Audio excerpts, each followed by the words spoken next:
স্ত্রীকে বলেছি আলহামদুলিল্লাহ আমার সামর্থ্য আছে, আমি দ্বিতীয় বিয়ে করব। এখন সে আমাকে কসম করাইছে আমি যেন তার মরার পরে বিয়ে করি। দ্বিতীয় বিয়ে করলে কেন মেয়েরা মানতে পারে না? ভাইরা আমার, এটা তো নতুন কিছু না। কেউ ভাগ দিতে চায় না, কিন্তু আমাদের মা বোনদের মনে রাখতে হবে, একাধিক বিয়ের বিধান আল্লাহ রাব্বুল আলামিন এমনি এমনি রাখেন না। এর যথার্থতা আছে, এর যৌক্তিকতা আছে। যদি কেউ এই ক্ষেত্রে মনে করে কেউ যে না আল্লাহর এই বিধানটা আমি মানি না বা এটা আমার কাছে অযৌক্তিক মনে হয়, সাথে সাথে সে বেঈমান হয়ে যাবে।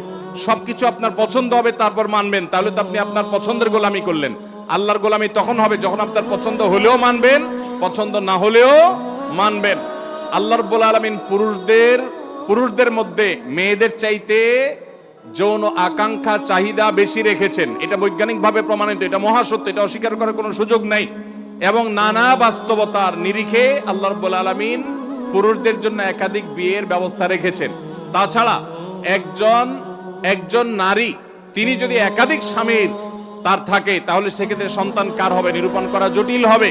কিন্তু কয়েকজন স্ত্রী যদি একজন পুরুষের থাকে, তাহলে সবগুলাই একজন বাবার দিকে সম্বন্ধিত হবে। মা তো মায়ের গর্ভে ধারণ করেছে।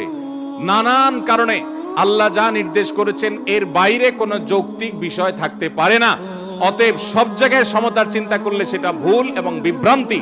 সব জায়গায় সমতা নয়, বরং কোন ক্ষেত্রে কাউকে মেয়েদেরকে কোনো ক্ষেত্রে ইসলাম অনেক বেশি দিয়েছে। যেমন খরচ কিছুই করা লাগবে না, কিন্তু সবার সম্পদের ভাগ পাবে, মোহর পাবে, এই সুযোগ মেয়েদেরকে ইসলাম দিয়েছে। আর অনেক বিষয় আছে। যখন নারীদেরকে জীবন্ত কবরস্থ করা হতো জাহিলি যুগে, ইসলাম তখন মেয়েদেরকে এমন জায়গা নিয়ে গেছে, 3টা কন্যা সন্তান ভালো করে লালন পালন করলে ওই মা বাপ শুধু কন্যার সন্তান লালন পালন করার কারণে জান্নাতের গ্যারান্টি পাবেন। তাহলে মেয়েদের মর্যাদা ইসলাম দিয়েছে না দেয় নাই? অতএব আমাদের মা বোনরা তারা এই কঠিন বিষয়টিতেও, একটা হলো তিনি ব্যক্তিগতভাবে পছন্দ করেন না, তার সতী না সুখ সেটা ভিন্ন বসা, কিন্তু আল্লাহর বিধানের প্রতি তার যদি সন্দেহ থাকে, সংশয় থাকে বা ঘৃণা থাকে, তাহলে সাথে সাথে ঈমান চলে যাবে। আর পুরুষরা একাধিক বিয়ে করতে হলে তারা সমতা বজায় রাখতে পারবেন কিনা এটা নিশ্চিত করা জরুরি। যদি সমতা বজায় রাখতে পারেন তখন তার জন্য সেটা জায়েজ আছে। আল্লাহ আমাদেরকে